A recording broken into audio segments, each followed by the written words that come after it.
तो पांचवें चरण के लिए चुनाव प्रचार जोरों पर है। पीएम मोदी ने आज यूपी में 3 बाधार रैलियां की। तो अब से कुछ देर पहले वो मुंबई में थे, शिवाजी पार्क में, और चुनावी सभा को संबोधित करने के लिए पहुंचे थे। पांचवें चरण के लिए बीजेपी का टॉप गियर लग चुका है, तो इंडिया गठबंधन ने भी मुंबई में अपनी शक्ति दिखाने की कोशिश की है। पांचवें राउंड के चुनाव को लेकर के इंडिया कैंप में तनाव तो है, क्योंकि बीजेपी के चाणक्य कहे जाने वाले अमित शाह पहले से दावा कर चुके हैं कि चौथे राउंड में पीएम मोदी को बहुमत मिल चुका है और अब टारगेट 400 पार को हिट करने का है।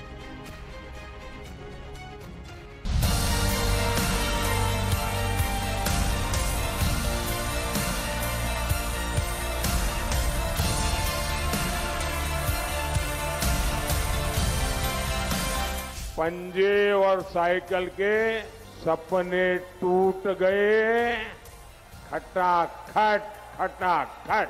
4 चरण में मोदी जी 270 सीट पार कर 400 की ओर।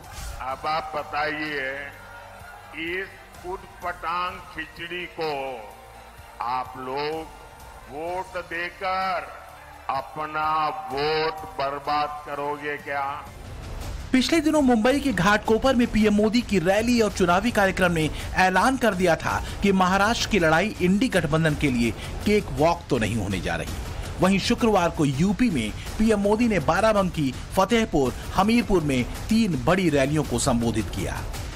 दुनिया के 4th लार्जेस्ट स्टॉक मार्केट पर देश दुनिया का भरोसा बढ़ता जा रहा है।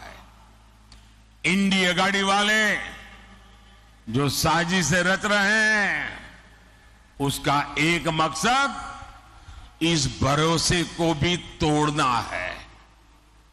मैं आपको सावधान कर रहा हूं, कांग्रेस और इंडी अगाड़ी की माओवादी इकोनॉमिक्स मुंबई के पहिए ही जाम कर देगी। दोस्तों, मैं कल्पना करता हूं कि इनकी सोच देश के लिए कितनी बड़ी भयंकर आर्थिक स्थिति पैदा कर सकती है।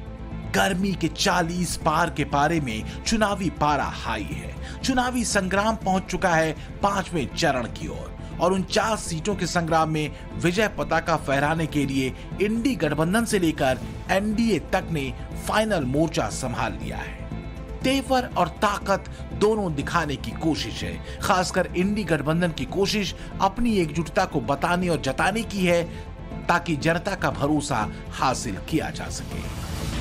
पीएम मोदी की ऐसी ही लहर महाराष्ट्र में इंडी गठबंधन के नेताओं, खासकर उद्धव, शरद पवार और कांग्रेसियों की चिंताएं बढ़ा रही है, क्योंकि माना यह जा रहा है कि उद्धव और शरद पवार के लिए महाराष्ट्र की लड़ाई वास्तव में अपनी पारिवारिक राजनीतिक विरासत को बचाने का एक मौका है।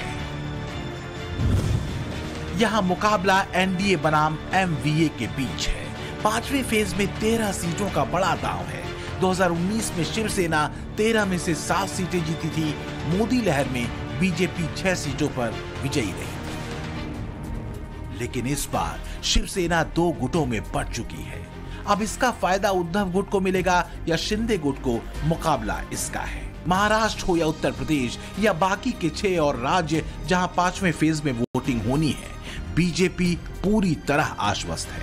उसका दावा है कि 4 फेज में सरकार बनाने का मैंडेट उसे मिल चुका है और अब मामला 400 पार के टारगेट को हिट करने का है।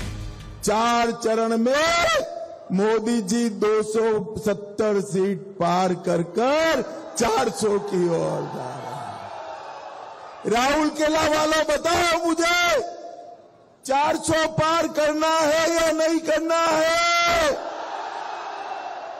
मोदी जी को तीसरी बार प्रधानमंत्री बनाना है या नहीं बनाना है?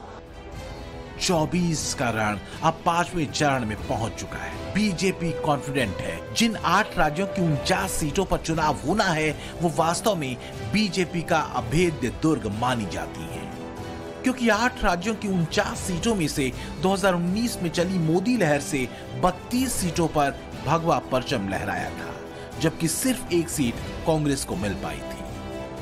हालांकि कांग्रेस अभी भी इफ एंड बट वाले झूले में झूल रही है। दावे अपनी जगह, पर हकीकत यह है कि वायनाड के बाद अमेठी छोड़ रायबरेली से पर्चा भरने वाले राहुल गांधी को टक्कर वहां भी मिल रही है। कि कांग्रेस पार्टी इंडी अलायंस परिवारवादी गठबंधन है। वो अपने परिवार का सोच रखने वाले लोग, सारे नेता लालू जी अपने बेटे को मुख्यमंत्री बनाना चाहते हैं, ममता जी अपने भतीजे को मुख्यमंत्री बनाना चाहते हैं और सोनिया जी अपने बेटे को प्रधानमंत्री बनाना चाहते हैं। आप ये मत समझिए कि मैं रायबरेली से चुनाव लड़ रहा हूं। मैं आपका हूं, अमेठी का हूं, था और रहूंगा। यूपी में जिन 14 सीटों पर संग्राम होना है, 2019 में उनमें से 13 सीटें बीजेपी के खाते में गई थी। इस बार इंडी गठबंधन के नाम पर भले राहुल और अखिलेश यूपी में गठबंधन के पक्ष में तूफान चलने की बात कह रहे हों, पर दो लड़कों का 2017 वाला अनुभव राजनीतिक स्केल पर ज्यादा पुराना नहीं है। 4 जून के बाद मोदी सरकार बनेगी तो आपको पता है, और भी बहुत कुछ होगा। बताओ क्या होगा?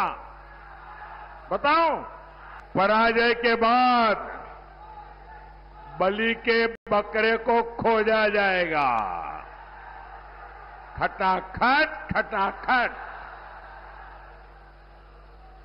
और शहजादे, चाहे वो लखनऊ वाले शहजादे हो या दिल्ली वाले, ये शहजादे गर्मी की छुट्टियों पर विदेश निकल जाएंगे। खटाखट खटाखट। इंडी गठबंधन के लिए 5वां फेज सबसे ज्यादा चुनौती भरा है। वजह है 2014 से 2019 तक बीजेपी का लगातार 60% से ज्यादा सीटों पर भगवा परचम लहराना। दांव पर ममता दीदी के बंगाल की भी 7 सीटें हैं, जिसमें से 3 पिछली बार बीजेपी ने जीती थी। अगर देखें तो 24 के चक्रव्यूह के 5वें घेरे में मोटे तौर पर सियासी परिवारों बनाम बीजेपी की असली अग्नि परीक्षा होनी है। Bureau report, times now, Navbharat.